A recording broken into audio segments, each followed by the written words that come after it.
அனைவருக்கும் வணக்கம். இன்றைய பதிவில் நம்முடைய பாரம்பரிய உணவான கரடக்குழம்பு எப்படி செய்கிறது அப்படின்றத பற்றி தான் இந்த பதிவில் பார்க்க போகிறோம். அதாவது கரடம்ன்றதை தாளிப்பு வடகம், கருவடாம் அப்படின்னு சொல்லுவோம். அதை பயன்படுத்தி எப்படி மருத்துவ குணமுள்ள பாரம்பரிய உணவான இந்த குழம்பை தயார் பண்ணுறதுன்றதை பற்றி விரிவாக இந்த பதிவில் பார்க்கலாம்.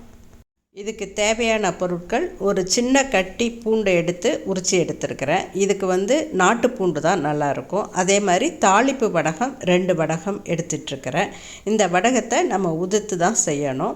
ஒரு சின்ன எலுமிச்சை அளவுக்கு புளியை எடுத்து ஊற வச்சுருக்கேன். ஒரு அரை மணி நேரம் ஊற வச்சு எடுத்துருக்கிறேன். இதை நல்லா திப்பி கல் இல்லாமல் கரைச்சி எடுத்துக்கணும். இப்போது இந்த தாளிப்பு வடகத்தை நல்லா உதிர்த்துக்கணும். இது எப்படி செய்கிறது தாளிப்பு வடகம் நம்ம வீட்லேயே அப்படின்றத பற்றி ஏற்கனவே ஒரு வீடியோ நம்ம சேனல்லையே போஸ்ட் பண்ணியிருக்கிறோம். இதில் மருத்துவ குணம் உள்ள சின்ன வெங்காயம், பூண்டு, விளக்கெண்ணெய், ஜீரகம், கொத்தமல்லி, வெந்தயம், கடுகு எல்லாம் சேர்ந்துருக்கிறதால இது உடம்புக்கு ரொம்பவே நல்லது. இந்த மாதிரி நல்லா உதிர்த்து எடுத்துக்கிட்டு இதைத்தான் நம்ம இப்போ தாளிப்புக்கு பயன்படுத்த போகிறோம். தாளிப்புக்கு நம்ம எப்போவுமே நல்ல எண்ணெய் இந்த குழம்புக்கு செஞ்சோன்னாக்க நல்ல டேஸ்ட்டாக இருக்கும். அப்படி நீங்கள் விருப்பப்படலை, நல்லெண்ணெய் உங்களுக்கு பிடிக்காது அந்த டேஸ்ட் அப்படின்னா, நீங்கள் ஏதாவது வீட்டில் பயன்படுத்தக்கூடிய ரிஃபைண்ட் ஆயிலோ இல்லை கிரவுண்ட்நட் ஆயில், மலாட்டை எண்ணெயோ கூட நீங்கள் பயன்படுத்தலாம். வானல் நல்லா சூடானதும் அதில் நான் இப்போ 3 டேபிள் ஸ்பூன் அளவுக்கு நல்லெண்ணெய் சேர்த்துருக்கேன்.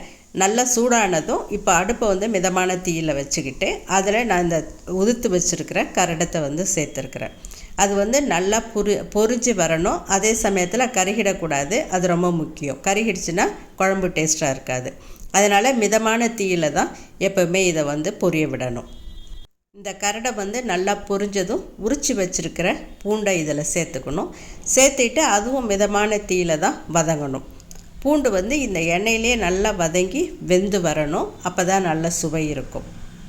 பாருங்கள், இப்போ நான் உங்களுக்கு வீடியோவிலேயே காட்டியிருக்கிறேன். பூண்டு ஃப்ரெஷ்ஷாக சேர்த்துருக்கிறேன். சேர்த்து சிம்மில் வச்சு தான் நான் இப்போ வதக்கிட்டுருக்கிறேன். பாருங்கள், இப்போ பொன்னிறமாக மாறுது. இது சரியான பதம். உங்களுக்கு பூண்டு நல்லா பொன்னிறமாக வந்ததும் உள்ளுக்குள்ளேயே நல்லா வெந்திருக்கும். இந்த சமயத்தில் நம்ம கரைச்சி வச்சுருக்கிற புளிக்கரைசலை இதோட சேர்த்துக்கணும். புளிக்கரைசல் சேர்த்து ஒரு 1/4 டீஸ்பூன் அளவுக்கு, டேபிள் ஸ்பூன் அளவுக்கு நம்ம இதில் மஞ்சள் தூள் சேர்த்துக்கிறோம்.